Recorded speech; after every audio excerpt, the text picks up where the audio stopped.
আপনারা জানেন যে সারা বাংলাদেশে হিট ওয়েভ চলতেছে এবং পত্রিকা আসছে যে বিভিন্ন রাস্তা গলে যাচ্ছে, তার মধ্যে যশোরের অনেক রাস্তা গলে যাচ্ছে। আমরা দুর্নীতি দমন কমিশনের নির্দেশক্রমে আজকে এখানে সরেজমিনে অভিযান পরিচালনার জন্য আসছি। আমাদের সাথে নিরপেক্ষ প্রকৌশলী আছে এবং সংশ্লিষ্ট দপ্তরের প্রতিনিধিগণ আছেন। আমরা এখানে যেটা দেখতে পেলাম যে রাস্তা গলে যাচ্ছে, অভিযোগ হলো নিম্নমানের বিটুমিন হয়তো ব্যবহার করা হয়েছে।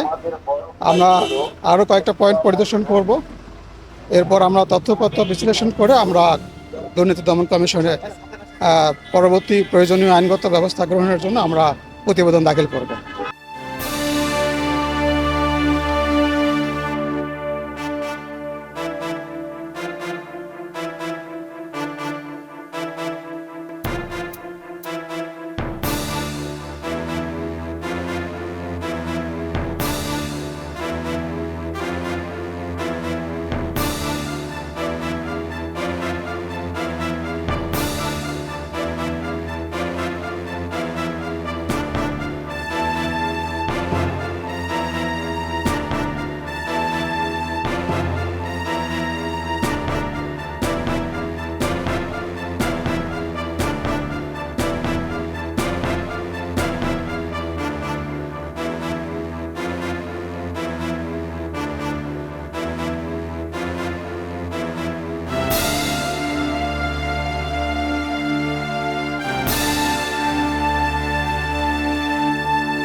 এলো মুক্ত চিন্তার স্বাধীন দৈনিক খবরের কাগজ।